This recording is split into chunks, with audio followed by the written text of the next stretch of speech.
People are going to hear this story and use it for whatever they believe.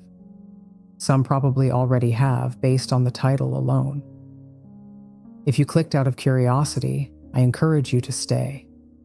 I'll explain what detransition means.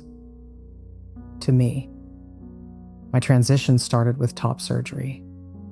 And when I woke up from it, I didn't have the big emotional moment a lot of people describe. No sobbing, no wave of overwhelming relief. Just this quiet, absolute sense of rightness.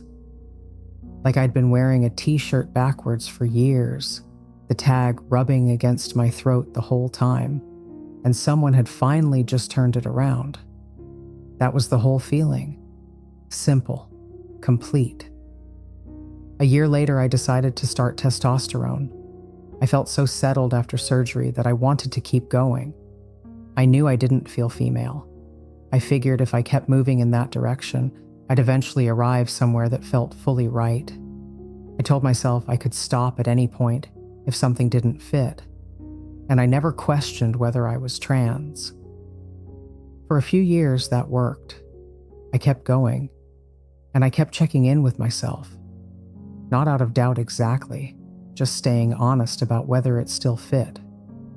What I questioned was whether I was male, and for a while the answer kept being yes, until gradually, quietly, it wasn't. Stopping wasn't one dramatic moment. It was a few things accumulating, struggling with the injections, an allergic reaction to the oil the testosterone was suspended in, my doctor closing his practice, and underneath all of that, just never feeling a strong pull to continue. There are still days I think about going back. There were real benefits to how testosterone made me feel emotionally, but I don't want to be fully male. I don't want to be perceived as fully male. I still deal with dysphoria. People still read me as she, her, even with a slight mustache, because I also have hips that aren't going anywhere. I live in the in-between, and I'm not trying to leave it. It's where I actually am. Here's the problem with the word detransition. It has an entire narrative built inside it, one where gender is a straight line between two fixed points, female on one side, male on the other. And if you turn around, it means you made a mistake. That's the version that gets weaponized. Every time someone wants to argue against trans healthcare, the detransition statistic comes out, as if people like me are proof that nobody should be trusted with decisions about their own body. But what the research actually says about who detransitions and why is a completely different story. A major study found that the vast majority of people who detransitioned cited external pressures as the primary reason. Not because they were wrong about being trans, or because their identity changed, because the world made it too dangerous or too costly to stay there. And then there are people like me who don't fit cleanly into either story, because I didn't go back. I went somewhere more specific. Transition didn't fail. It revealed something. That gender isn't a door you walk through once and land on the other side of.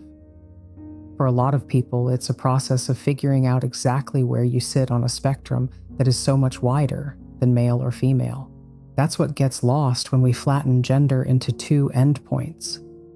Non-binary people, gender-fluid people, people who pause medical transition and stay exactly where they landed because that place is real and true. None of us appear in the simple version of this conversation. And that's what this video is about. Detransition. I'm taking that word back, because what I did wasn't a reversal. It was a refinement. I didn't transition away from being male. I transitioned away from a binary line that I was never meant to cross. And I think about how many people are sitting in the middle of their own version of this right now. Not fully transitioned, not going back, not fitting the story anyone built for them. If you've transitioned, or paused, or stopped, or arrived somewhere that doesn't have an easy label yet. Your story isn't a cautionary tale. It isn't a mistake someone else gets to point to. It might just be more honest than the story people expected you to tell. It may not match the narrative people are comfortable with, but you are trailblazing, bravely exploring and setting down stepping stones to a path that others may walk in their own time. I'm beside you, and if this resonated, feel free to subscribe.